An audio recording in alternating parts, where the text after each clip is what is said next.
Please, just for tonight, act like you love me." Her voice broke as she said it, trembling in the golden glow of the charity gala. Tears pooled in Marin's blue eyes, but she refused to let them fall. Not here, not in front of him. The man standing before her, tall, composed, dressed in a perfectly tailored charcoal suit, looked down at her with something unreadable in his dark eyes. His name was Callum Reed, CEO of Reed Enterprises, known for his sharp mind and even sharper reputation. 32 years old, self-made, untouchable. And she was asking him to pretend. Why? His voice was low, steady. Marin's breath hitched. Across the ballroom, she could see him, Ryan, her ex-fiancé, laughing with the woman he'd left her for 6 months ago. The woman who had everything Marin didn't: money, confidence, a family name that mattered.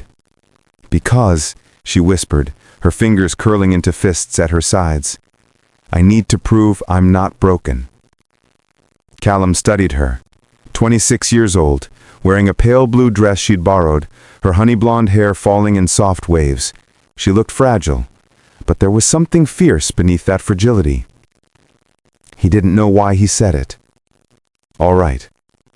It started with a hand at the small of her back, a subtle gesture, protective, possessive. Marin stiffened at first, then leaned into it, letting herself pretend for just a moment that someone cared. They moved through the crowd together. Callum introduced her as someone important, never using the word date, but the implication was clear. People noticed, whispers followed. And Ryan noticed too. "Marin." She turned slowly, forcing a smile.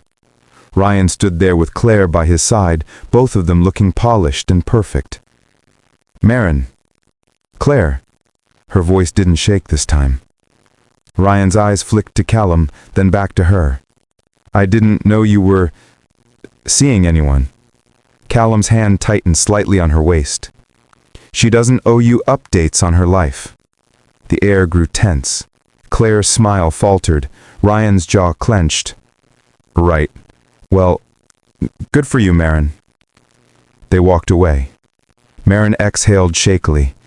"Thank you." Callum looked down at her. "You're trembling." "I'm fine." "You're not." She met his gaze, and for a moment the noise of the gala faded. "Why are you helping me?" He hesitated. "Because I know what it's like to be underestimated." The evening wore on. They danced, slowly, carefully. Marin's hand rested on his shoulder, and she realized how warm he felt, how steady. "Can I ask you something?" she said softly. "Go ahead." "Do you ever get tired of pretending?" His steps faltered just slightly. "What do you mean?" "Pretending you're fine. Pretending you don't care." Her voice was barely a whisper. "I see it. In your eyes. You're lonely too." Callum didn't answer right away. When he did, his voice was quieter than she'd ever heard it. "Every day." Her heart ached. She didn't know why, but she squeezed his hand a little tighter. Later, outside under the cool night air, Marin leaned against the stone balcony railing. Callum stood beside her, silent. "I was so stupid," she said suddenly. "I thought Ryan was my forever. I ignored every red flag, every warning, because I wanted to believe love was enough. It wasn't your fault." "It was. I stayed when I should have left. I gave everything, and he took it all." Callum turned to her.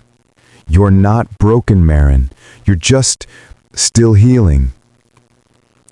Tears finally spilled over. "I don't feel like I'll ever heal." He reached out slowly, brushing a tear from her cheek with his thumb. "You will. And when you do, you'll realize you never needed him to be whole." Her breath caught. "Why are you being so kind to me?" "Because," he said quietly, "kindness is the only thing that ever saved me."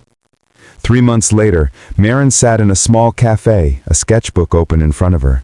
She was designing again, something she'd stopped doing after Ryan left. The door chimed. She looked up. Callum stood there, holding 2 coffees. "You remembered," she said, smiling. Vanilla latte, extra foam. He set it down in front of her. They'd kept in touch after that night. Slowly, carefully, something real had grown between them. Not love, not yet, but something warm, something honest. "I got the contract," she said. "The design firm, they want me." His smile was genuine. "I knew they would." She reached across the table, taking his hand. "I wouldn't have the courage if it wasn't for you." "You always had the courage, Marin. You just needed to remember it." She looked at him, really looked at him. "You know, that night, I asked you to act like you loved me. I remember. But somewhere along the way," her voice softened, "you stopped acting, didn't you?" Callum's thumb brushed over her knuckles. "Yeah, I did." Her eyes filled with tears again, but this time they were different, hopeful. "Me too," she whispered. He leaned forward, pressing his forehead gently to hers. "Then let's stop pretending altogether." And in that quiet cafe, with the world moving around them, two broken people found something neither had been looking for. They found home. Kindness doesn't fix everything, but it's how healing begins. If you enjoyed this story, please like, share, subscribe, and comment.